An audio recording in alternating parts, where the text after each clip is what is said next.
y en la medida que se vayan incluyendo sus compañeros, bueno, van a poder continuar con la clase. Vamos a ver un poquito qué es lo que hemos llevado la anterior clase, que han sido primeramente en el primer encuentro. Hemos llevado las características de la enseñanza, perdón, voy a compartir pantalla en este momento, ¿ya? Pero de cualquier manera quería decirles que hemos llevado las características de la enseñanza que dificultan una formación reflexiva, y luego hemos llevado los principios de la enseñanza que propician una formación reflexiva. En ese contexto, ya, a ver, aguárdenme, por favor, ¿me puede facilitar para que pueda compartir la pantalla, por favor?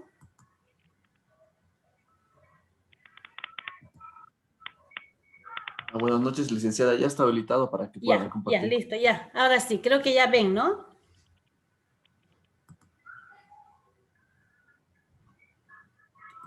Sí, se ve. Ya, muchísimas gracias. Entonces tenemos en nuestra anterior clase habíamos llevado en el primer encuentro las características de la enseñanza que dificultan una formación, y ahí habíamos sacado varios aspectos que eran muy importantes dentro del hecho de que tenemos una serie de fallas desde la parte de las universidades como institución de educación, y también tenemos como parte de la formación de los docentes, ¿no? Y aparte de que no nos permitían realmente tener esa competencia reflexiva, porque actualmente la docencia actual de lo que son las competencias nos exigen de que el docente tenga que tener la formación profesional y que esté actualizado en estos aspectos, y que por otro lado, aparte de ser docente, sea un docente realmente innovador, en el sentido de que pueda aceptar ciertos procesos en el cual una autocrítica, también que acepte críticas de las otras personas y que de alguna manera pueda compartir, ¿no? Esto que tiene, esto que él hace dentro del aula, y que puedan recibir una retroalimentación, sea positiva, quizás algunos errores que se hayan cometido, y eso ayuda y facilita a que este docente se pueda preparar de mejor manera o pueda cambiar tal vez sus recursos, pueda cambiar tal vez su método para el proceso de la enseñanza. Luego hemos llevado los principios de la enseñanza que van a propiciar la formación, que es una continuación de lo que son las características. Después de que hemos visto las dificultades, hemos empezado en la anterior clase, hemos hablado sobre estos principios que eran fundamentales y hemos resaltado entre esos el hecho de que no hay un presupuesto para la investigación, el hecho de que los docentes son mal pagados y no hay un proceso de motivación, y bueno, y hemos tocado temas bastante interesantes al respecto. Ahora nos vamos a ir a lo que es el tema 3, que es nuestro encuentro 3, en el cual vamos a hablar sobre las estrategias para una formación reflexiva. ¿Y cuál es el objetivo de este encuentro? Principalmente es el determinar estas estrategias que van a propiciar la formación reflexiva dentro de lo que es al docente, para que pueda convertirse en un docente con una serie de herramientas, ¿no? Y recursos dentro de la enseñanza y aprendizaje que le permita a él llevar adelante una clase que sea mucho más dinámica, interactiva, que sea una clase que le permita ser creativo e innovador, ¿no?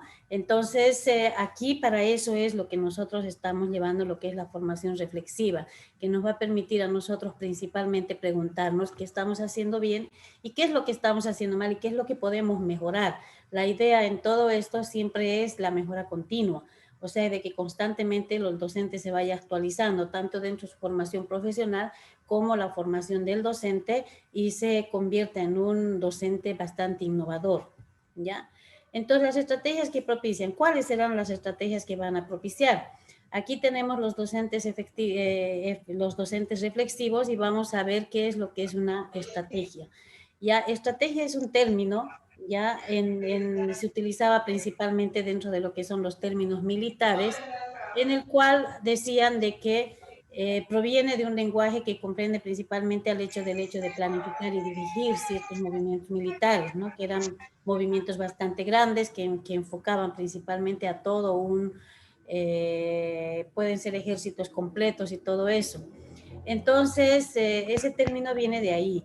El término estrategia se refiere principalmente a este tipo de programación y planificación, y ustedes saben que dentro de lo que es el proceso de la educación, nosotros, si no planificamos, directamente vamos a ir al fracaso de una determinada clase que nosotros tengamos que dar. La planificación o la programación, que en algunos casos son los PGCs, los sílabus, o sea, ha adquirido una serie de términos, pero en definitiva es la planificación. La planificación global, ya por competencias, que nos va a permitir a nosotros establecer y definir los fines que tenemos nosotros y que debemos lograr a través de esto. O sea, qué competencias vamos a desarrollar, para desarrollar este tipo de competencias, qué es lo que vamos a utilizar, cuál va a ser el método más adecuado, cuáles son los recursos, cuáles son las técnicas que vamos a utilizar para poder conseguir aquella competencia que nosotros nos hemos planteado. Entonces, en educación las estrategias nos van a permitir principalmente ya identificar una serie de cosas que están, digamos, que no lo estamos viendo quizás a simple vista, pero que cuando nosotros nos convertimos en unas personas que tenemos una estrategia educativa, seguramente vamos a identificar, ¿no?, los principios fundamentales que nos llevan a nosotros a llevar adelante determinadas asignaturas, los criterios con los que yo puedo verificar. Un criterio me permite a mí verificar si el estudiante está aprendiendo, si el estudiante está haciendo las cosas, ¿no? Y este criterio seguramente yo voy a necesitar una evidencia. Esta evidencia me va a dar a mí una pauta de que cuánto yo puedo más o menos medir de manera subjetiva. En competencias nosotros manejamos niveles, no se puede manejar necesariamente los números. O sea, lamentablemente en nuestro país esos niveles debemos ponderarlo a números, pero de alguna manera ya nos hacen pensar. Por ejemplo, un nivel básico que puede ser entre 1 y 50 puntos, quizás un nivel intermedio que permita al docente establecer que está el estudiante entre un 51 y un 70 tal vez, y un 71 a 100 que le permita que sea dentro de lo que es avanzado, por decir. Entonces, en competencias el término de reprobación, el término o sea, estos términos que dicen que el alumno no sabe, por decir, ¿no? Algunos términos, algunas cosas no se puede utilizar. Tenemos que utilizar determinados niveles que permitan, por ejemplo, puede ser en vez de básico, tal vez preformal. Podemos utilizar, bueno, otros términos que evidencien y que nos digan a nosotros que el estudiante no tiene determinadas competencias y que en base a ese tipo de competencias deberíamos nosotros trabajar. Por eso es muy importante la parte de estrategias, porque una vez que nosotros hemos identificado aquellos principios, aquellos criterios y los procedimientos, estos van a ser orientados dentro del proceso de enseñanza y aprendizaje. En la educación, las estrategias metodológicas se pueden orientar, ¿no?, dentro de lo que es un trabajo. Ya en este proceso de la enseñanza-aprendizaje, nosotros debemos utilizar determinadas estrategias metodológicas. Actualmente, por ejemplo, el sistema por competencias, ya, la forma en que nosotros debemos llevar, nos obligan a nosotros a trabajar otro tipo de actividades, nos obligan a nosotros de que debemos darle al estudiante no solamente la parte teórica, sino que nos vemos obligados a darle la parte práctica, que es algo muy lindo, algo que debemos nosotros llevar, acompañar una parte de lo que es la teoría, y la práctica lo va a llevar directamente a que este estudiante se ponga en situaciones reales, ¿no? Entonces, por eso es que en las competencias nos dicen de que debemos trabajar casos, trabajar con problemas, trabajos en tipo de foros, discusiones que permitan al estudiante más o menos establecer cuáles son las líneas y cuáles son los criterios y cuáles son las verdaderas opiniones. Y para eso el docente está para poder guiar este tipo de opiniones y podamos llegar a un resultado y a una conclusión buena. Entonces, para eso nos permiten las estrategias metodológicas. En la formación por competencias, que es una nueva forma, ya, como les había dicho anteriormente, nosotros, el docente, se tiene que convertir en una persona innovadora, ¿ya? En la anterior clase yo había hablado, por ejemplo, de los proyectos formativos. Llevar adelante un proyecto formativo tampoco es fácil. Llevar adelante un proyecto formativo implica involucrar toda una asignatura para llevarlo a un solo proyecto en el que yo pueda garantizar efectivamente que todos los estudiantes han podido realizar todas las cosas que yo necesito y que realmente hayan aprendido. Y aparte de eso, yo he logrado, por ejemplo, con un proyecto formativo se logra trabajo en equipo, ya que es colaborarse, trabajo, lo que es el trabajo colaborativo, ya que es el hecho de poder compartir toda la información que ellos tengan y poder fusionar. No es lo mismo que trabajar en equipo, ¿ya? Entonces, el aprendizaje colaborativo es el que se puede compartir, se puede fusionar y se puede extraer lo mejor de cada una de las diferentes ideas y de cada una de la información que se ha obtenido. Entonces, en estos proyectos formativos, por ejemplo, me permite directamente tener una sola macro competencia y poder fusionarla a las microcompetencias que van a permitir que el estudiante pueda realizar actividades. Y en eso están implicados actividades del ser, actividades del conocer, actividades del hacer y actividades del decidir o convivir. Entonces, la idea dentro de las competencias es así, que el docente se vuelva innovador, trabaje y conduzca todos estos aprendizajes para que sean dinámicos, activos, reflexivos e interactivos. Ya, porque si nosotros como docentes no logramos una interacción, no logramos que las cosas sean bastante dinámicas, no logramos que tengamos cosas innovadoras, directamente no vamos a poder hacer de que el estudiante pueda, no vamos a desarrollar en el estudiante esas competencias que nosotros nos hemos planteado. ¿Y eso qué significa? Siendo reflexivos, significa que debemos poner en prueba eso, ¿no? Y decirle, bueno, colega, quiero que te sientes conmigo y quiero que veas lo que yo he trabajado, te voy a relatar lo que he hecho y el resultado de mi trabajo no ha sido lo que yo esperaba. Entonces, mi colega, de manera externa, ya, él va a ver y va a decirte con toda tranquilidad, te va a decir, tú has fallado en este tipo de cosas. Estas han sido las fallas fundamentales en esto o esto ha sucedido. Entonces ahí nosotros tenemos que aprender a recibir esas cosas, analizar y poder decir, perfecto, si me equivoqué en esto, entonces puedo reformular.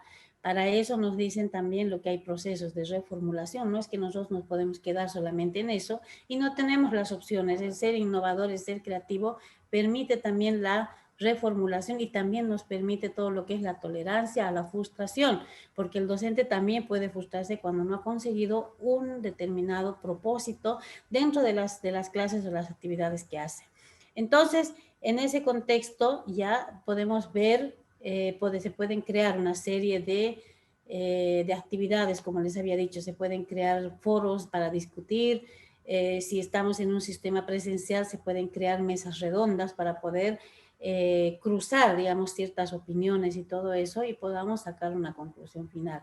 Entonces, la creatividad va a conducir a muchas cosas positivas, porque la creatividad, como su nombre indica, ¿no? Crear, es crear a partir de algo que tal vez es nuevo para ellos o tal vez a partir de algo que existe, pero darle mejoras sobre eso. Entonces estoy creando un nuevo producto sobre algo tal vez que ya existía. Entonces, la creatividad es algo dentro de la educación actualmente por competencias que nos va a dar a nosotros de alguna manera el éxito para que nosotros podamos llevar adelante determinadas docencias reflexivas principalmente. ¿Cómo las universidades pueden formar a los educadores desde la perspectiva reflexiva y crítica?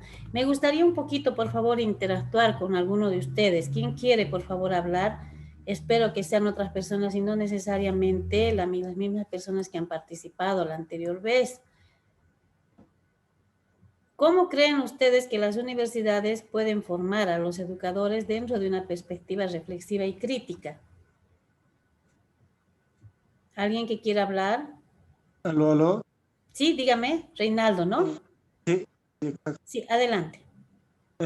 Pues yo creo que las universidades podrían fomentar, ¿no?, lo que es la perspectiva reflexiva y crítica, haciendo, ¿cómo se dice?, crítica a lo que son el plan de estudios y su contenido que distribuyen. Y, o sea, realizando una crítica al otro docente diciendo, por ejemplo, en algunas situaciones llega a suceder, por ejemplo, lo que es tecnología, ¿verdad? Que cada mes siempre sale alguna tecnología nueva y por lo general el temario en lo que es algunas materias llega a quedar obsoleto.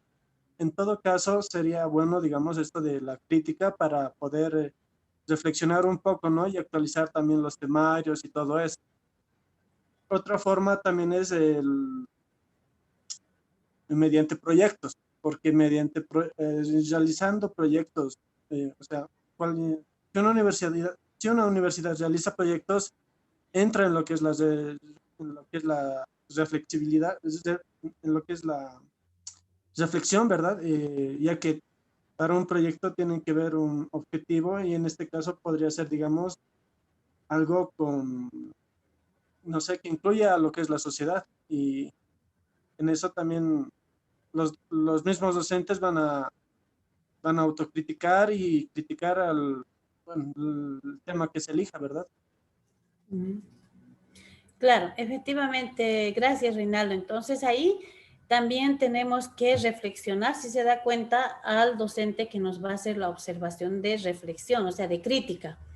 Porque una cosa es que nos den una crítica que sea muy constructiva, algo que nosotros estemos preparados también, ¿no? Para recibir eso, pero que tampoco venga con tanta, o sea, que venga también con un poco de bondad, ¿no? Del otro lado y que nos digan que has fallado en esto, me parece, a mi parecer has fallado en esto y quizás podrías mejorar haciendo este tipo de cosas. Seguramente muchos de nuestros colegas no van a pensar igual que nosotros y seguramente ellos van a tener su propia opinión, su propia idea sobre lo que nosotros hacemos. Pero eso es bien cierto, debemos trabajar un poco con bondad para poder decirle las cosas que realmente nosotros pensamos, en las que creemos que está fallando. Y por otro lado, también ser lo suficientemente reflexivos y maduros para poder recibir todo aquello y poder reflexionar sobre eso, ¿no? Y decir, sí, efectivamente, posiblemente me equivoqué en esto. ¿Y qué tal si hago cambios fundamentales y radicales en esta parte para que mis estudiantes puedan beneficiarse de mejor manera? Entonces, en este contexto, por ejemplo, yo tal vez en una segunda tal vez he tenido más éxito y seguramente si voy a innovar, si voy poniendo muchas más cosas, voy a seguir teniendo más éxito aún. ¿Por qué? Porque esa es la idea, ¿no? Ser reflexivo tiene la idea fundamental de que nos va a permitir a nosotros autocriticarnos también, ¿no? Y no ser tampoco autocríticos tan fuertes con nosotros como para que nos podamos decepcionar, pero sí ser autocríticos y decir y poder sacar algún provecho a partir de esas críticas que nosotros mismos nos podemos hacer. Israel, por favor, adelante. Elizabeth, buenas noches. Buenas noches. A ver, creo que tendríamos que empezar a través del cambio, ¿no? El cambio que tiene que venir desde la base de las personas que están empezando a transmitir el conocimiento a los futuros profesionales. Si uno está aprendiendo de una manera no reflexiva, entonces es un poco difícil llegar a querer que los estudiantes aprendan algo cuando el docente no lo está haciendo. Justamente, sí, creo que hoy en día deberían ser primeramente los docentes quienes a través de actualizaciones, a través de cursos pequeños, porque tampoco se necesita gastar meses y meses para que simplemente se pueda hablar con los diferentes docentes, ¿no? De cada universidad, de cada carrera, ya sea público o privada, en la cual se empiece a implementar esta conducta reflexiva. Yo creo que si el docente va a empezar a cambiar, indirectamente va a pasar ese conocimiento a los alumnos, ¿no? Ya, gracias, efectivamente. Eso es algo que deberíamos propiciar. El otro día yo estaba viendo, cuando tenemos, no es un justificativo ni nada, porque también la virtualidad nos puede dar una serie de herramientas, ¿no? Pero cuando uno está, digamos, dentro de un sistema presencial, muchas veces, ¿no? Se trabaja, por decir, a mí me gusta trabajar mucho. Los jóvenes tienen mucho problema cuando están en clases de que agarran los celulares y están haciendo quizás otras cosas que no están haciendo, o quizás también están tomando algún apunte de lo que no está hablando. En ese sentido, por ejemplo, yo trabajaba mucho con lo que son los hologramas. Yo les decía el primer día de clase, me van a traer los conos con estas medidas, porque más o menos los celulares tienen casi una misma particular, una misma medida en cuanto a lo que es la pantalla y todo eso para que pueda salir. Entonces, para mí era excelente porque yo los ponía los hologramas ahí, a los chicos mirando.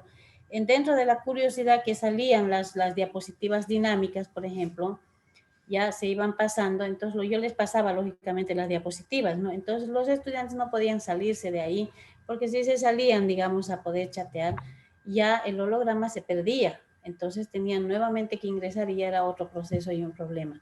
Entonces eso, por ejemplo, a mí me ha facilitado mucho en el sentido de hacer, por ejemplo, los PowerPoint en 3 dimensiones.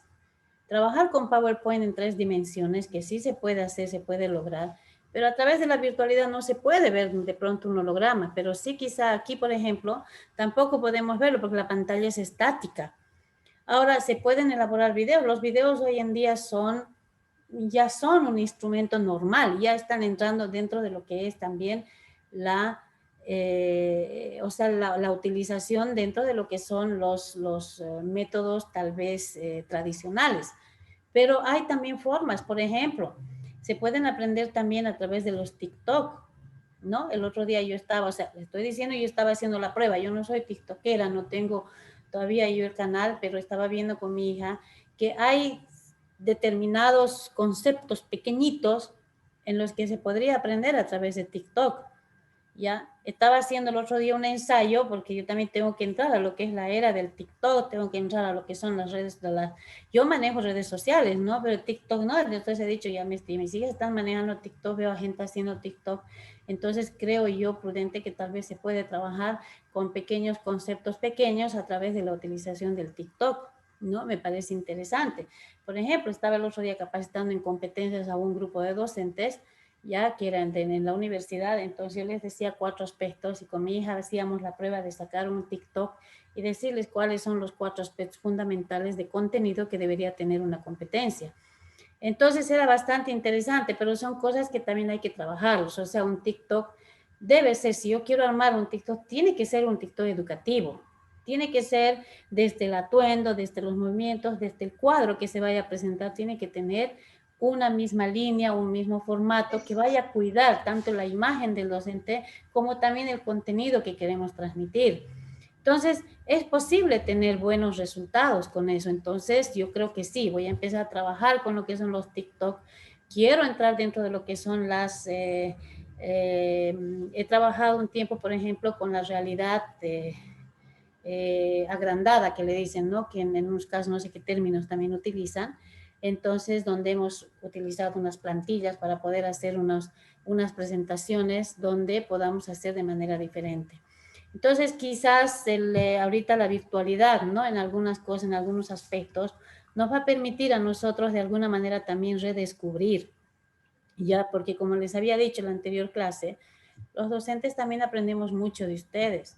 Quizás muchos de ustedes, tal vez son algunos de mi edad, pero tal vez muchos de ustedes son mucho menores que yo y están formándose docentes más jóvenes que tienen el tiempo quizás y las ganas de poder ir innovando, de poder ir buscando en el internet cuáles son las mejores, bueno, cómo puedo yo tomar un examen que no sea necesariamente de manera tan tradicional, pero sí un examen en el que yo pueda con los chicos hacerles competencia, que el que saca la mejor nota primero, que contesta primero, va a tener puntos extras o va a hacer este tipo de cosas. Entonces, a ese tipo de cosas es a lo que debemos llegar, o sea, a ese tipo de cosas es lo que nosotros pretendemos, ¿ya?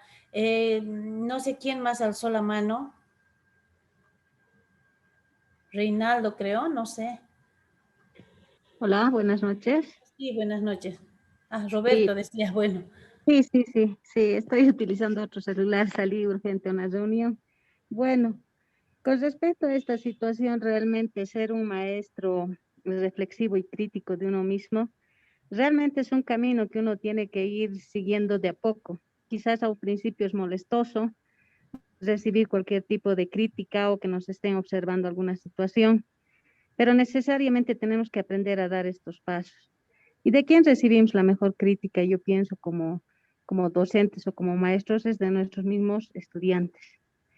Muchas veces quizás yo he tomado esa medida, hacerme tal vez criticar con los mismos estudiantes y creo que ha sido uno de los aspectos que más he podido valorar y me ha ayudado mucho en el trabajo de la docencia, porque ellos son los mejores que nos pueden guiar también en algunas situaciones que quizás nosotros estamos cometiendo algunos errores, ¿no? Pensando que estamos haciendo bien hacia el estudiante, pero muchas veces no es un camino correcto. Y cuando alguien nos hace dar cuenta, yo pienso que estamos aprendiendo también de ellos. O sea, también tenemos que recibir la crítica, ¿no?, de nuestros estudiantes, que es un parámetro importante también para mejorar la profesión o en la profesión. Gracias. Sí, con respecto a eso voy a resaltar algo. Ya, si bien nosotros la opinión del estudiante es importante, ya, de alguna manera no puede ser medible. Normalmente una persona mayor, por decirle, hace un rato me decía Israel, me dice el hacer que otro de otra universidad me diga, yo no hablo de otras universidades, hablo de docentes del mismo área dentro de la misma universidad. Yo no creo que sea el único docente, por ejemplo, que dé administración, digamos. No creo que sea el único docente que dé finanzas. No creo que haya un solo docente, un único docente que dé dirección estratégica. Seguramente van a haber, hay docentes que dan dentro del área administrativa, por ejemplo, los administradores me pueden dar gestión del capital humano o gestión del talento humano, ¿no? Me pueden dar, por decir, dirección estratégica, dirección ejecutiva, me pueden dar planificación estratégica, me pueden dar administración 1, administración 2. Entonces, toda una gama de series que seguramente yo voy a ir por esa misma línea si las conozco también esas mismas asignaturas. Entonces, este docente seguramente va a poder ser también crítico conmigo, así como yo. Ahora, cuando hablaba yo, no estamos excluyendo al estudiante, si bien el estudiante puede tener su propia opinión, pero hay una cosa, hay un parámetro que debemos ver, cómo el estudiante puede calificar ya con los conocimientos que ahorita tiene, que de alguna manera son todavía unos conocimientos que él está sacando, está aprendiendo, está leyendo, está estudiando, para poder calificar a un profesional.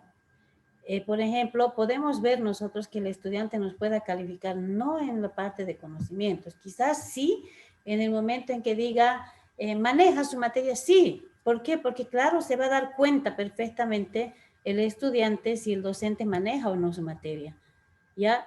Pero no podemos nosotros, por ejemplo, calificar, permitir que califiquen, digamos, ciertas estrategias, no se puede permitir que califiquen otras cosas. Sí puede calificar otros aspectos, por ejemplo, si el estudiante se está aburriendo constantemente en la clase, entonces ya es un parámetro que nos impide a nosotros que podemos nosotros quizás mejorar y hacernos más dinámicos.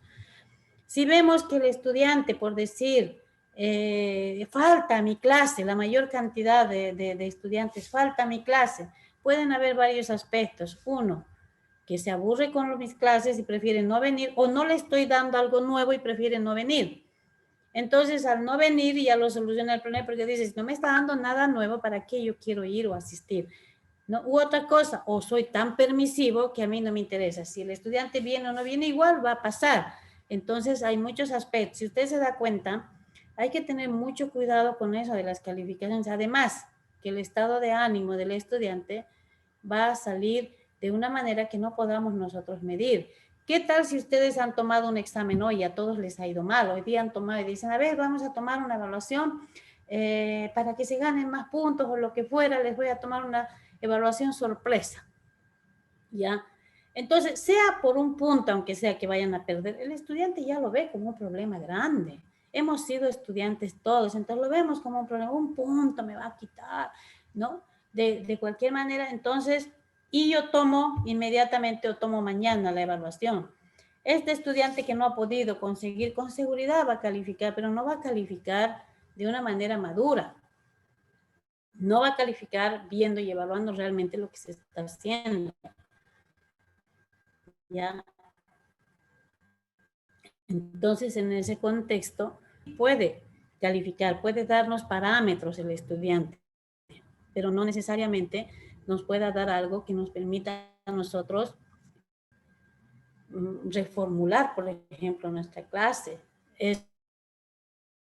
Eso tenemos que recibirlo de otros de nuestros colegas que efectivamente saben lo que están haciendo y nos van objetiva, ¿ya? Entonces, por eso digo, hay que tener mucho cuidado. Yo soy una de las personas, por ejemplo, que trato de tomar las evaluaciones a los docentes en un momento en que los jóvenes estén dinámicos, todo eso. ¿Por qué? Porque el estado de ánimo influye mucho y muchas veces a un docente excelente pueden los estudiantes hacerle una calificación que no haya sido la adecuada la correcta, hay que trabajar mucho con el docente, hay que ponerse de lo que es el docente. Ustedes van a ser docentes, pónganse en el lado del docente y digan, ¿qué pasa? Si me equivoco en esto, tengo derecho a equivocarme porque soy un ser humano, pero trabajaré esto, ya no me equivocaré en otra, entonces en otra voy a propiciar otro tipo de cosas y voy a hacer otra actividad. Entonces eso nos va a permitir a nosotros ser también reflexivos, ¿no? Entonces, bueno, vamos adelante. Entonces, dentro de la formación reflexiva, dice, las universidades deberían propiciar principalmente o gestionar todo lo que es el hecho de que los docentes sean estos críticos reflexivos y sobre todo investigadores con competencias principalmente, que les permita a ellos a tocar determinados temas que son de importancia dentro de una perspectiva problemática, que puedan exponer situaciones, que puedan dar soluciones a las diferentes situaciones del contexto que se vayan a presentar. Entonces, el hecho de la investigación, por ejemplo, que es lo que decía también uno de los que ha participado, ¿no? Dando la palabra y todo. El hecho de la investigación, por ejemplo, es algo que habíamos visto en la anterior clase, no se está tomando en cuenta a nivel nacional, ¿no? No se está tomando en cuenta a nivel de toda la educación que manejamos nosotros aquí en nuestro país. Y eso es algo que preocupa mucho, ¿no? Si bien muchas universidades están desarrollando artículos de investigación, están desarrollando determinados productos, sacando a través de las investigaciones que hacen y todo eso, ya nuestras universidades no están produciendo. Nos jactamos de que tenemos universidades, por ejemplo, San Francisco Javier es una de las más antiguas y todo eso. Considerando, digamos, la antigüedad de nuestras universidades, los productos que deberíamos ir obteniendo deberían ser mucho más relevantes. Cuando vemos en otros países peleándose las universidades, agarrando los problemas del contexto actual, ya, por ejemplo, el COVID ha sido un reto para muchas universidades. El COVID ha sido un reto para muchas universidades en el sentido de que, ¿qué querían? Algunas universidades se han dedicado a buscar, ¿no?, el origen del COVID, que seguramente han entrado en una serie de hipótesis, ¿no?, que posteriormente tendrían que haberlas corroborado a través de la investigación. Y otras universidades se han dedicado a desarrollar una vacuna que permita que ya todos nosotros salgamos airosos de esta situación, como lo ha pasado con otras pandemias. Entonces, ¿no?, hace unos años han sido la fiebre española, que ha matado una infinidad de personas. Hoy tenemos el COVID y seguramente tenemos, si hacemos también un ranking de todo lo que ha sido, lo que ha matado el dengue, nos vamos a sorprender con la cantidad de muertes que han habido producto de eso. Y seguramente hay alguien que está trabajando en pos de eso, ¿no?, de conseguir una vacuna para evitar que las personas sigan muriendo. Entonces, las universidades están generando productos, están generando una serie de investigaciones que aquí en nuestro país no estamos todavía viendo.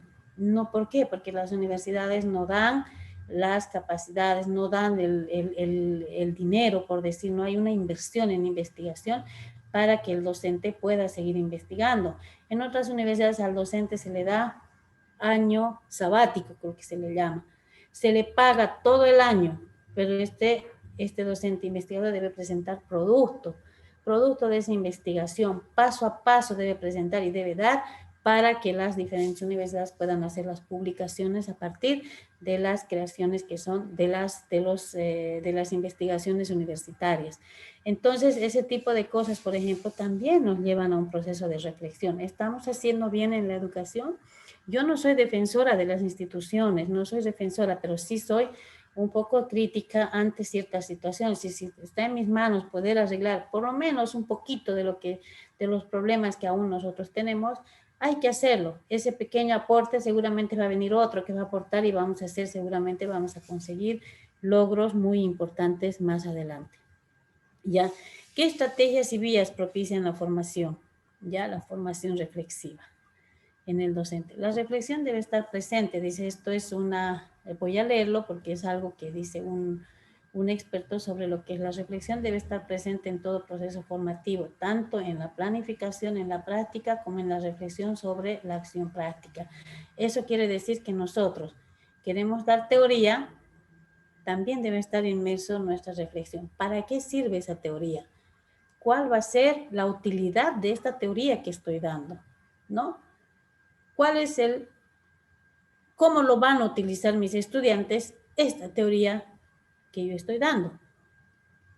Entonces, mi planificación va a estar enfocada a eso. Si soy docente reflexivo, seguramente voy a tener actividades, en mi planificación voy a tener actividades que vayan enfocadas a eso, a la interacción, a la innovación, ya que mi estudiante aprenda a través de él hacer las cosas. Entonces, ¿para eso qué hago?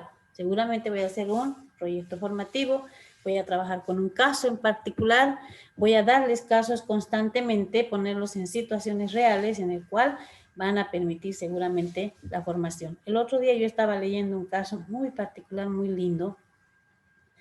¿Cómo se puede fidelizar a las personas? Muchos de nosotros quizás hablamos, ¿no? Fidelizar es, los llamamos, nos acordamos de su cumpleaños y lo felicitamos, lo llamamos de su nombre, de su apellido, porque ya sabemos que es un cliente constante, ¿no? Entonces, ese tipo de cosas, la mayoría de las empresas lo hacen. La mayoría de las instituciones lo hacen. ¿Qué me va a hacer diferente? El otro día yo vi un caso real de un hotel, ¿ya? Y eso yo lo he visto y lo he escuchado también, ¿no? De la gente. Yo les cuento el caso del Hotel Cortés. El Hotel Cortés es un hotel de 4 estrellas que muchos de ustedes lo deben conocer, tal vez los que viven en Santa Cruz, los que no, deben saber por referencia. El Hotel Cortés es un hotel de 4 estrellas que, por la calidad de servicios que tiene, merecía las 5 estrellas. Pero ellos no quieren, dicen, preferimos nosotros tener 4 estrellas ya con una atención de 5 o más estrellas. Entonces, una vez sucedió de que se olvidaron un juguete de uno de los niños, una pareja, ya que iba con una niña, perdón. Y la niña había sabido dormir con él, con este peluche, ¿no? Entonces, el peluche los señores, cuando se dieron cuenta la niña no podía dormir, resulta que llamaron al hotel, pidieron, y el hotel les dijo que iban a tratar de hacerle llegar en el momento en que haya un vuelo de disponibilidad. No les estoy hablando de hablar, estoy hablando de hace unos años atrás, unos 4 años atrás más o menos. Entonces, los del hotel sacaban fotos, ¿no? Al peluche como en la piscina, al peluche sentadito en ¿no? Entonces, quedaron de acuerdo con los padres donde decirle a la niña que el peluche estaba de vacaciones y que se merecía porque estaba muy cansado y todo eso, ¿no? Entonces el hotel sacó así una serie de fotos durmiendo en la cama así, y bueno, le mandó por WhatsApp y los papás le mostraban a la niña dosificado un día una cosa, otro día una cosa para que pueda dormir, y ella se dormía con la idea de que su peluche estaba vacacionando y que en cualquier momento tenía que volver. Entonces sucedió de que se mandó el peluche, llegó los del hotel, ya, y los del hotel mandaron, y la gente que recibió dijeron ellos, que eran unas personas que dijeron que ellos nunca más cambiarían de hotel a partir de ese momento, que aquí en Santa Cruz habían probado una serie de hoteles que ellos constantemente iban y venían, y que esto era el momento crucial de decirles a los del Hotel Cortés que nunca más iban ellos a cambiar de hotel y que de por vida ellos llegaban a ese hotel. Eso, por ejemplo, ¿quién dijo? Fidelizar, por ejemplo, es una de las cosas, pero quien fideliza de una manera diferente es el que va a darle seguramente un plus a lo que la persona necesita o está buscando. Pasa lo mismo ya en la parte de la planificación. Cuando nosotros tenemos que planificar, tenemos que poner actividades acordes, ¿ya? Si yo quiero enseñarle a mi estudiante que sea reflexivo, voy a poner seguramente una actividad que se adecue con las actividades de reflexión, de que diga él, bueno, estoy haciendo esto y ¿para qué lo estoy haciendo? No solamente sea una actividad que lo haga, sino que sepa para qué lo hace, qué beneficios le va a traer esa actividad y cuándo va a poder aplicarlo de alguna manera. Entonces, eso sí va a ser realmente un éxito cuando el estudiante comprenda realmente cada uno de esos 3 aspectos que son primordiales para su proceso de enseñanza y aprendizaje. ¿Ya? Entonces, es un reto bastante grande, en el que debemos estar inmersos cada uno de nosotros, que vayamos a hacer. Seguramente ustedes, ya a partir de esto, seguramente cuando tengan ustedes una presentación, ya van a hacer seguramente presentaciones mucho más dinámicas, van a hacer seguramente algo que sea innovador, que sea que les dé a ustedes curiosidad de conocer. Entonces ahí los va a convertir a ustedes en docentes que están entrando dentro de lo que es la reflexión y pueden sentirse orgullosos de que mientras más nosotros damos, más ponemos, más cosas podemos adicionar, pero no necesariamente en contenidos de relleno, sino en contenidos reales que el estudiante aprenda, necesite aprender. Ahí sí vamos a estar sí, formándonos como docentes verdaderos reflexivos. ¿Por qué las comunidades de prácticas o aprendizaje son importantes dentro de la formación reflexiva? Las comunidades de práctica se permiten principalmente, ¿por qué? Porque se puede formar un sistema, ¿ya? Entonces se puede formar un sistema, es decir, las universidades, las facultades, las carreras deben propiciar estos espacios formales de socialización. La anterior vez habíamos hablado de los espacios, ya los espacios de socialización son muy pocos, independientemente de que si tenemos un sistema modular o tenemos un sistema semestral. El docente sale de una clase, entra a otra, o el docente sale y se va a la otra clase, o el docente sale de su clase y se va a su casa cuando estamos en el sistema presencial. Cuando estamos en este sistema, ¿no?, virtual, no hay contacto, ni siquiera visual, con otros colegas, solamente está el docente con sus estudiantes, con su coordinador, con la parte administrativa seguramente de la universidad. Estos espacios, por ejemplo, no deberían ser, aunque sea vía Zoom, deberíamos seguir recreando este tipo de espacios, en el sentido de que cada docente del espacio de socialización pueda ser capaz de contarnos su experiencia a partir de esa asignatura que él lleva, ¿no? Pero esa experiencia debe estar plagada de cosas positivas y si no le fue también, también debe contarlo por el hecho de que nosotros necesitamos rescatar una serie de cosas y necesitamos de que nuestros colegas nos digan tal vez cuál ha sido, ¿no?, la parte que faltó para que no sea tan perfecto lo que yo estoy haciendo. Entonces, estos espacios de socialización académica permiten ya un aprendizaje, no solamente un aprendizaje individual, sino también un aprendizaje colectivo, ¿ya? Y estas buenas prácticas y experiencias educativas dentro del proceso de enseñanza-aprendizaje, una vez que nosotros aprendemos a ser personas que formamos estos espacios sociales, vamos a poder de la misma manera formar espacios de socialización dentro de nuestro grupo de estudiantes. Pero si no sabemos nosotros cómo hacer, tener estos espacios formales, difícilmente vamos a poder llegar a esto con nuestros estudiantes, ¿ya? Y ustedes saben que una persona, dos personas, pueden haber dos ideas diferentes. Dos ideas, si son tres, más ideas aparecen, si son cuatro, mucho más todavía. Y seguramente de todas esas siempre va a haber unas ideas que vamos a jerarquizar seguramente como un poquito mejores a las otras y vamos a ir aprendiendo a fusionar, a poder armar en base a todas esas ideas. Quizás vamos a poder armar una determinada idea principal, ¿ya? Las comunidades o prácticas son aprendizajes que permiten, ya que todos y cada uno de ellos puedan aprender, ya puedan trabajar y de alguna manera, como es un trabajo colaborativo, la enseñanza y el aprendizaje se ve mucho más fácil, se ve mucho más dinámico y de alguna manera esto, de lo que es el proceso de colaboración, se puede compartir información, posiblemente para que, si yo tengo, digamos, una información que ha sido sacada de espacios virtuales que el mismo docente le podía haber dado al estudiante para que saque una información adecuada, entonces seguramente vamos a tener todo un conglomerado de información que nos va a permitir a nosotros discernir, ¿ya?, qué es lo que nosotros necesitamos. Además, podemos nosotros tener también estrategias que van a poder integrar, ¿ya?, van a desarrollar todo lo que es el aspecto de la responsabilidad en común que tiene que tener un determinado grupo y principalmente el cumplimiento y poder conseguir determinados propósitos a través de algunos trabajos que nosotros podíamos proponer, ¿ya? ¿Qué tal si se propone, por ejemplo, un trabajo que se maneje a través de todo lo que es la wiki, por ejemplo?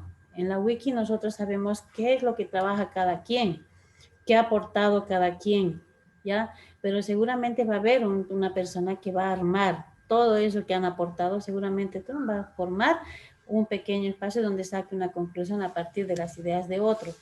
Entonces hay una serie de propósitos dentro de lo que es la enseñanza también, de estas comunidades, por ejemplo, de prácticas, que permiten principalmente, no solamente estos espacios de socialización, sino que también permiten tener un aprendizaje colaborativo. Ya tenemos el análisis colectivo de la práctica educativa mediante espacios formales de socialización académica propicia un intercambio de diálogo reflexivo, la colaboración y la planificación conjunta de experiencias innovadoras, que es lo que yo les hablaba hace un rato. Ya yo tenía un grupo, por ejemplo, con docentes por áreas, ¿no? Porque es difícil también a veces mezclar con otras carreras, aunque a veces también se pueden realizar ese tipo de cosas. Entonces yo le llamaba el espacio de buenas prácticas docente.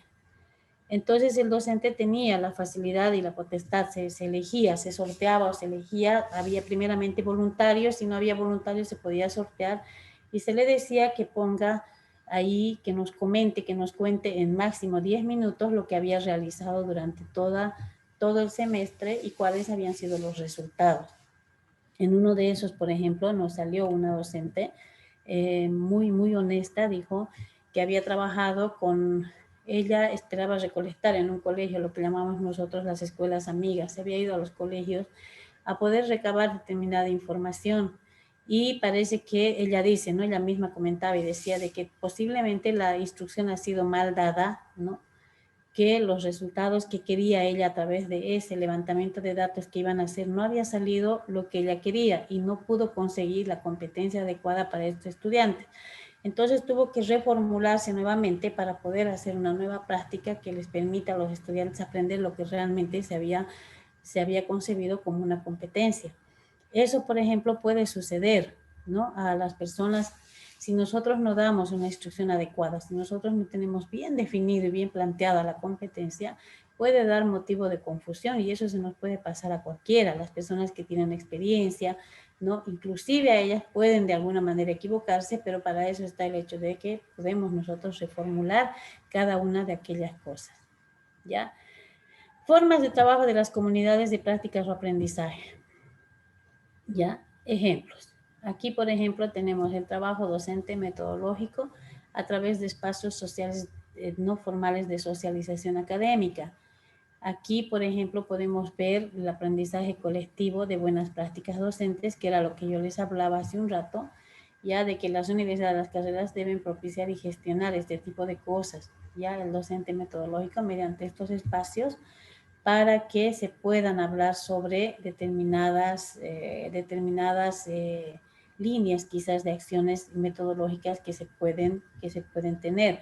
Para poder trabajar con un determinado grupo es bastante bueno que cada carrera fije sus lineamientos metodológicos. Ya estas líneas metodológicas nos van a llevar a nosotros al hecho de que podemos direccionar hacia ese lado. Por ejemplo, todos los que son del área social, por ejemplo, pueden tener una línea. Eso no quiere decir que un psicólogo investigar desde un punto de vista de la psicología. Puede un turismólogo trabajar el mismo tema en base a, desde un punto de vista del turismo. Puede un comunicador social trabajar un mismo tema desde un punto de vista de la comunicación, o el sociólogo. Entonces, ahí, por ejemplo, las líneas metodológicas nos van a permitir quizás sacar un producto general, posiblemente de una determinada facultad, ¿no? O también de varias facultades, porque también el mismo tema se puede trabajar desde un punto de vista de la economía, ¿no? Entonces, generación de ingresos y todo eso. Entonces, ahí, por ejemplo, desarrollar unas líneas metodológicas nos van a permitir a nosotros establecer qué es lo que nosotros queremos detener, qué es lo que queremos nosotros conseguir a partir de todo este proceso colectivo que queremos dar nosotros a nuestros estudiantes a través de estas buenas prácticas docentes. Ya, aquí tenemos las líneas metodológicas, la interdisciplinariedad, ya, que es el hecho de fusionar lo que hablábamos hace un rato, ¿no? Que el mismo tema se puede trabajar desde diferentes perspectivas y luego agarrar uno solo y volverlo y ver este mismo problema desde diferentes perspectivas y diferentes soluciones también. Evaluación. estrategias didácticas innovadoras. Ya aquí podemos ver, por ejemplo, también nos habla sobre las TIC y el proceso de enseñanza y aprendizaje. Ya sabemos nosotros de que las TICs han llegado, ya hace mucho tiempo han llegado, ya las tecnologías de la información y la comunicación, ya. Entonces, la enseñanza y el aprendizaje no se ha quedado, bueno, a un lado de esto. Y el hecho de que ya han llegado para que se queden en nuestro medio y ya no se van a ir. Hoy en día ya no concebimos directamente solamente la enseñanza presencial. Hoy en día, cuando volvamos a la presencialidad, vamos a seguir trabajando seguramente con las tecnologías porque debemos tenerlas así, porque los jóvenes a los que nosotros estamos enseñando son jóvenes nativos nacidos principalmente en todo lo que es la era tecnológica. ¿Ya? Y estos jóvenes van a seguir exigiendo que la tecnología sea parte de todo su proceso de enseñanza y aprendizaje. Entonces aquí nosotros tenemos que tener espacios abiertos para poder en cualquier momento poder agarrar, decir, no, bueno, esta estrategia didácticamente innovadora me va a permitir de alguna manera enseñar este tipo de cosas, pero también al mismo tiempo estoy utilizando las TICs. Entonces, ahí nos puede permitir, por ejemplo, tomar evaluaciones más innovadoras, evaluaciones de diferentes, con criterios o con indicadores diferentes de los que yo quiero agarrarme. Entonces, eso es bastante interesante, ¿ya? El trabajo docente metodológico permite el desarrollo de ciclos metodológicos. Quiere decir que existe una continuidad. Ahí, por ejemplo, si nosotros hemos llegado a una determinada etapa, seguramente hasta esa etapa debemos hacer una evaluación. Luego vamos a hacer otro tipo de etapa. Entonces, este tipo de un proceso continuo nos va a permitir a nosotros también, cuando somos docentes reflexivos, que podamos nosotros realizar la observación a través a nuestros colegas. Debemos ver, debemos empezar a observar también, ¿ya? A los directivos, si es que en este caso los directivos también pueden estar dando clases. En algunas instituciones sí, los directivos no se retiran de la clase, ¿no? Pese que estén haciendo otro tipo de trabajo, pero sí siguen en algunos casos dando clases. Y hay en otros casos que no necesariamente, pues no es obligatorio, porque a veces el horario laboral y las decisiones que se deben tomar inmediatas no alcanza el tiempo para este tipo de cosas, ¿ya? Y habíamos hablado ya sobre el hecho de una evaluación constructiva, ¿ya? Con el fin de conducir siempre a lo que es la mejora continua y la calidad educativa. ¿Cómo podemos de alguna manera nosotros mejorar la calidad educativa? ¿Ya? Esta calidad educativa va a estar basada principalmente en todos nuestros aciertos y en todas aquellas cosas que no han sido tampoco tan acertadas, pero que de alguna manera nos da un parámetro para que nosotros podamos ir midiéndonos y decir qué nos está faltando, qué es lo que no estamos haciendo bien para poder reformularlo. ¿Ya? Ello posibilita la reflexión individual y colectiva sobre el proceso de enseñanza-aprendizaje, así como lo que es la parte de la mejora de la calidad educativa. Ahora, díganme ustedes, ¿cómo concebimos nosotros la calidad educativa? ¿Alguien quiere intervenir tal vez? Para ustedes, ¿qué es la calidad educativa?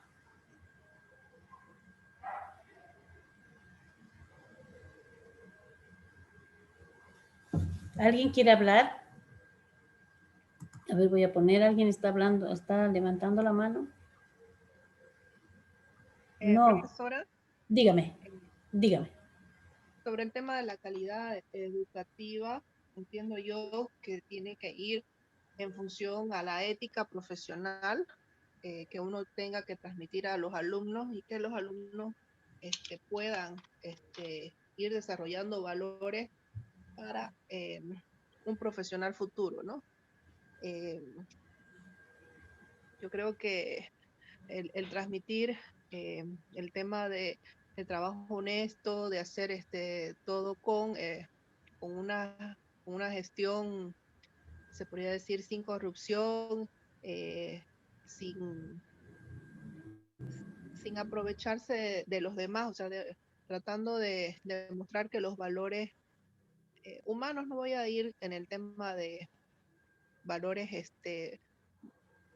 relacionados con la iglesia, sino que valores humanos a nivel general que se puedan transmitir en aula y que estos estudiantes a futuro sean excelentes profesionales, que es lo que en este momento necesita nuestra Bolivia, ¿no? Justamente que esa calidad educativa se traduzca en un profesional idóneo que tenga eh, ética de trabajo en equipo, que, que, que trate de cuidarse él y también su medio ambiente, ¿no? O sea, todo en un conjunto.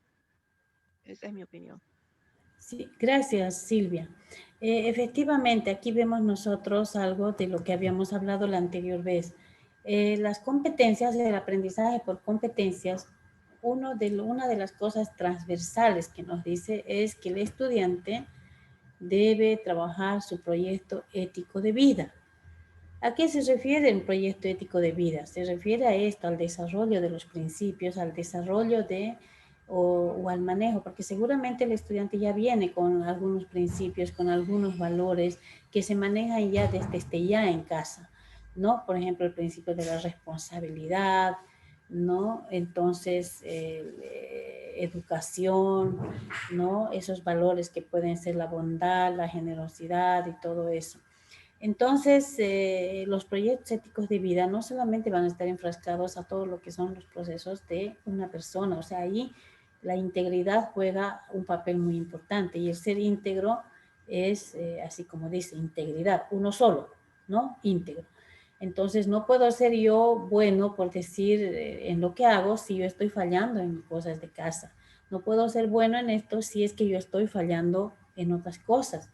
Para eso me hace recuerdo mucho, ¿no? Un ganador del premio Nobel, que ahorita no recuerdo exactamente el nombre, pero un día le dijeron, en una entrevista le dijeron cuál es el, la fórmula de su éxito, le dijeron. Y él contestó, ¿no? Muy humildemente y dijo, yo no soy exitoso, dijo. Yo no soy exitoso, soy ganador de este premio, al cual he ido, he buscado, he trabajado. Pero para poder conseguir esto, yo he sacrificado a mi familia, dijo, he perdido a mi familia. Hoy en día yo soy un hombre con este premio que he buscado, pero no tengo esposa ya, y mis hijos ya han salido profesionales, se han casado, han hecho su familia y ya no tienen tiempo para mí. Entonces él dijo que el éxito debería ir con integridad, ¿no? De que debía ser, si es bueno en algo, debería ser también bueno en otras cosas. Y ahí venía un poco la reflexión que él no hacía y decía que las personas no solamente estamos munidas de ese tipo de éxitos profesionales, sino que también deberíamos tener éxito también en las cosas que hacemos. Y ahí va el hecho, ¿no?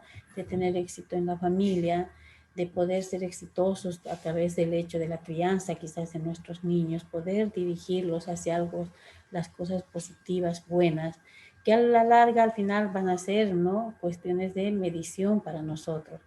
Entonces, ahí, por ejemplo, es bien cierto lo que usted habla de que la parte de lo que es de principios, los proyectos éticos de vida, tienen que formar parte de todo lo que es como una parte transversal. Eso quiere decir que si enseño administración, debo enseñar ética, que si enseño yo alguna otra asignatura, debo enseñar ética, que si estoy debo enseñar ética y el cuidado del medio ambiente. Debo enseñar ética y el cuidado del medio ambiente, ¿para qué? Para que estos profesionales vayan con esa idea también y vayan realizando su proyecto ético de vida a través tanto profesional, personal y todo eso, y por todos los ámbitos sociales, inclusive religiosos. Hay mucha gente que, independientemente de la religión que practiquen ellos, tienen que tener un espacio tal vez también que sea espiritual, ¿no? Y tienen que tener también un espacio para su preparación profesional, un espacio para la familia, un espacio para ser un trabajador, ¿no? Sea un empresario, sea dependiente o lo que fuera. Entonces ahí vamos con los procesos que son los proyectos éticos de vida que van a permitir que un profesional sea más reflexivo, sea mucho mejor, sea un profesional que realmente ponga un equilibrio para cada una de las diferentes cosas que ellos hacen, ¿ya? Los seminarios, los foros y eventos pedagógicos como espacios formales de socialización académica. Aquí, por ejemplo, ¿no? Actualmente hemos visto nosotros de lo que eran los congresos. A ver, hablemos de un congreso de antes, presenciales, que teníamos que viajar. Si no habían en nuestro país, viajábamos a otro. Eso ayudaba bastante, porque la persona que participaba en otros congresos, sea como oyente, sea como disertante, como fuera, se munía de una serie de conocimientos. interactuaba con personas que pensaban diferente, personas de otros países, con personas de... Entonces eso permitía de alguna manera que su experiencia sea diferente, sea un proceso de socialización académica diferente, con personas completamente diferentes, y toda esa experiencia la trae hacia el lugar de donde él ha ido. Entonces, estos espacios, por ejemplo, los congresos, los seminarios, los foros, son eventos pedagógicos, ya eventos pedagógicos que van a permitir generalmente espacios de debate donde nosotros podemos dar nuestra determinada opinión, intercambio de una serie de ideas posiblemente algunas de nuestras ideas no les van a parecer a muchas personas, pero sí nos van a parecer algunas ideas también de otras que podemos nosotros agarrar, captar y agarrarlo como una experiencia. Y esta experiencia como práctica educativa es bastante buena porque es algo que no lo vas a olvidar nunca, es algo que siempre lo vas a tener presente y es algo que se va a quedar por siempre en todo lo que es tu proceso de conocimiento, ¿no? Entonces, en todo lo que es tu proceso de enseñanza y aprendizaje. Entonces, aquí ponemos, por ejemplo, constituyen estrategias apropiadas para el desarrollo de la capacidad reflexiva del profesorado. ¿Ya? ¿Por qué? Porque ahí nos damos cuenta de que cada persona viene con una idea diferente, cada persona plasma su idea y asocia o debate de manera también diferente. Algunos quizás van a ser más eufóricos posiblemente para poder debatir, otros van a ser quizás más tranquilos, otros van a tener otro tipo de actitudes y ahí nos vamos a ir dando cuenta de que estos espacios habían servido como proceso de socialización, ¿ya? Los seminarios se basan principalmente en el intercambio de conocimientos, como ya lo había dicho hace un rato, y principalmente se basan en resultados de investigaciones. ¿Por qué hablamos de resultados de las investigaciones? ¿Ya? Porque nosotros estamos trabajando, por ejemplo, si nosotros lanzamos una vez, hace un tiempo la ACCC ya decía que ellos no querían dejar como que un carnaval vacío. Esto le estoy diciendo aquí en Santa Cruz, ¿no? ¿Qué ha pasado? No querían ellos que sea el carnaval visto como muy, como algo que no tenía un sentimiento de expresión, ya que solamente sea el hecho de bailar, divertirse, que se consuma, se beba y ahí acabó. La ACCC dijo, nosotros queremos efectivamente tener un documento, una investigación que se haga sobre lo que es el carnaval, ¿no? Pero no era una investigación cualquiera, ellos pedían, ¿no? O sea, tuvimos que agarrar de muchas disciplinas, o sea, se volvió multidisciplinario nuestra investigación, porque ellos querían una que era el Carnaval de Santa Cruz como un evento turístico, ¿no? ¿Cuál era el impacto? ¿Qué era lo que resaltaba? ¿Cuáles eran los grupos que llamaban? ¿Qué era lo que llamaba la atención? ¿Por qué los cursos? ¿Qué del curso, qué era lo más impactante? ¿No? ¿Qué es? Entonces, ese tipo de cosas tenía que hacerlo uno del área de turismo, ¿no? De gestión del turismo, o sea, un proyectólogo de todo lo que es el área de turismo, el turismólogo. Entonces, por otro lado, también pedían que haya un aspecto social, ¿no? ¿Qué efectos sociales podría traer el carnaval? Nosotros sabemos una serie de efectos sociales que pueden traer, desde un hecho de embarazos, desde un hecho de posiblemente aspectos de violaciones, situaciones de riesgo en los que uno está, producto de las bebidas y todo eso. También se presentaban, ¿no? Aspectos que podían ser positivos y negativos a partir de eso. Y por otro lado, también había otra idea de que se vea el movimiento económico que ocasionaba esos días del carnaval. Entonces, el movimiento económico, desde la venta de bebidas, la venta de movimiento, todo eso. Y por otro lado, había también el hecho de los movimientos de la música, ¿no? Entonces, ahí, por ejemplo, había múltiples disciplinas que estaban involucradas en una investigación. Aquí, por ejemplo, nosotros podemos reunirnos con cada uno de los diferentes profesionales y poder poner nuestros resultados, que seguramente van a ser muy beneficiosos, ¿no? ¿Por qué? Porque tenemos unos resultados así. Y ahora, ¿cómo vamos a unificar esto? Desde diferentes perspectivas hemos sacado resultados bastante interesantes. Ahí, por ejemplo, nos ayudan mucho estos eventos pedagógicos.